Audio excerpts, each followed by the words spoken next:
天都晚上了，要开化了，感觉现在东北家庭都在干一个事儿，就是想着把阳台上冻货吃了。这些箱子这礼拜必须全干掉，要我妈又该琢磨买冰柜了。我爸头两天挖了个1米多的雪窖，但他整这玩意儿太严谨了，他怕有耗子，就在上面浇了2层冰，这开采难度太大了，赶他妈挖矿了。我就这么打个比方吧，要是天一直冷，他这玩意儿不比保险柜差。焦带鱼一冬天都没人愿意收拾它，开春了实在躲过去了，让我脖肚分离了，鱼头剁椒蒸了，脖子以下铁锅炖了。这排骨因为花纹好看，我妈一直没舍得吃，结果冻风干了，再不吃就得喂狗了。还做了寿喜烧和固蛇块，正好借着他俩把冰箱里剩青菜打发了。完今天给去年种的瓜子炒了，我再炒就觉得腿肚灌风，我寻思我怎么熏成这样了，完一看是裤子烧漏了，这事儿整的他妈锅没10几回，裤子烧坏俩了。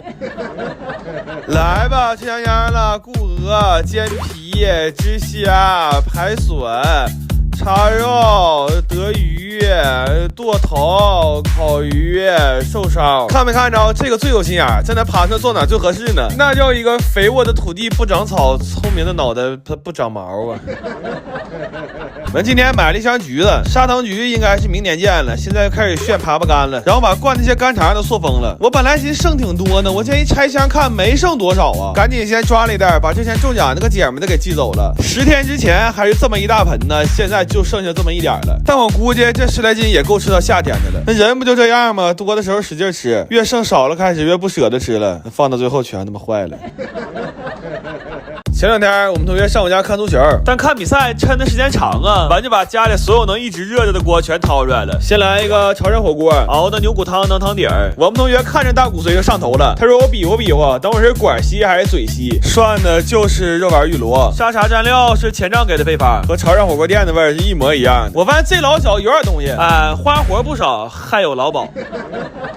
还来了一锅泥锅涮串，毛肚啊、青菜啊一样穿了点，这泡椒牛肉是最爽。整根泡椒穿的，一咬滋一下。我看我弟穿贡菜的时候还挺熟练，一看就是当年没少给人织毛衣。本来想使砂锅涮来着，但串太长了，就又把养生壶掏出来了。我家这壶啊，除了烧水，别的事他全干了。完那边开始踢，我们也开始吃了。先烤的鹅肝，这个吃了开胃。我弟见这玩意儿就跟吃圆种似的，这鹅肝左边这边全让他吃了，当场扣听啊，直接洗漱去了。我说咱不能这么吃啊，接着锅把战斧和牛也烤了。我本来寻思这么多肉，这玩意儿吃不了几口，但是后来发现是我多虑了，看看给骨头啃的，这扔大道上野狗看见都得骂骂咧咧走。然后这个涮串啊，我们今天找到了精髓，就是口味啊可以随洗，但是锅底和蘸料一定要有特别多的花生碎，尤其毛肚啊，裹满蘸料可香了。我们今天还整明白一个事儿，就是真球迷往沙发上一窝，给一把瓜子就够了。你等我们这种伪球迷啊，整3锅没够，吃的比人踢的时间都长。完临了他们又出去买鸡架去了。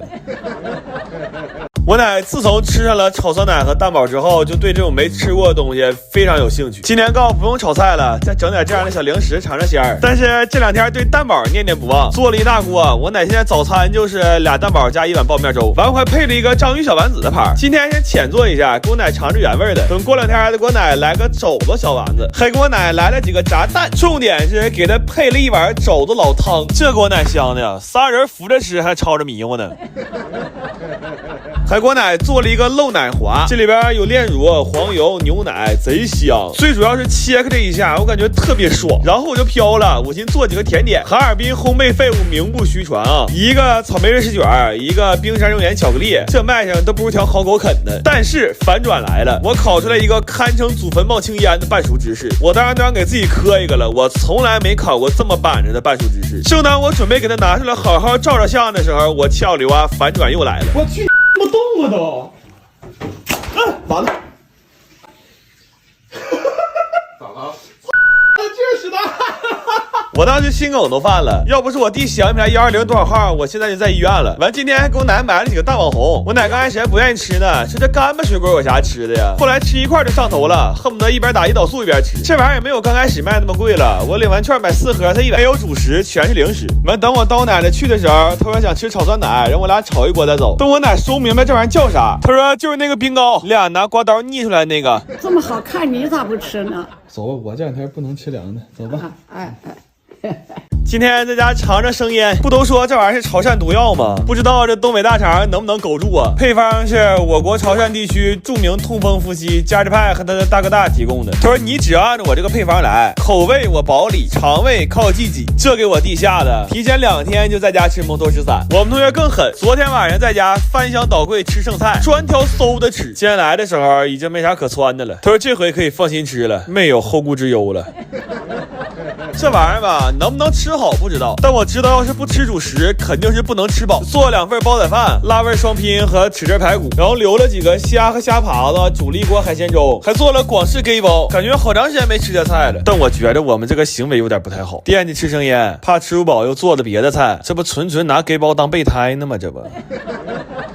这生腌一开盖，那味儿真鲜，闻着就好吃。我们同学差点没一个猛扎里，正好他愿意闻这味儿，我说你分装吧，我就来吧，吃串了。这玩意儿吃着吧没那么可怕，而且我觉得挺好吃，海鲜也没什么腥味儿，料汁儿是吃火锅的肥牛汁儿、海鲜汁儿那个味儿。整体来说还是比较鲜甜的。其实最好吃的是皮皮虾，但就是太扎嘴了，吃这玩意儿嘛费上牙糖呢呀。粉生腌配上砂锅粥，这听起来就很人字拖。完，我们同学把那盘虾爬都吃了之后，把我电褥拿走，他说今天晚上得开着睡了，一旦有个什么意外的话，从烹饪角度来讲，这就叫大火收汁儿。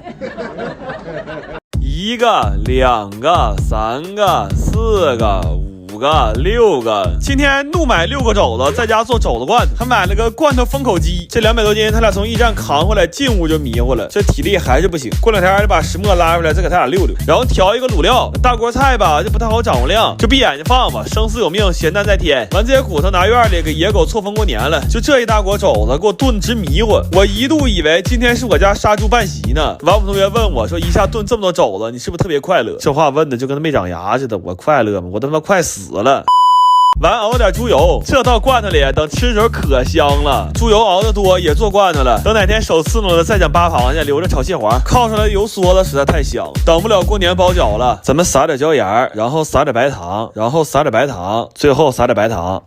这糖吃有点费油了。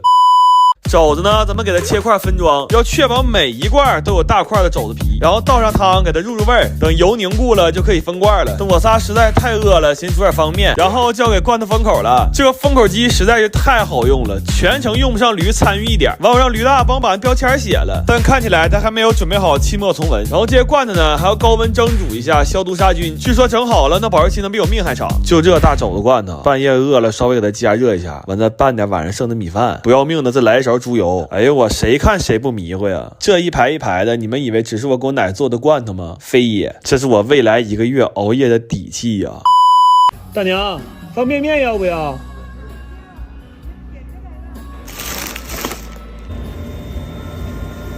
这里边有2个是我自己做的肘子罐头啊，没事儿，拜拜。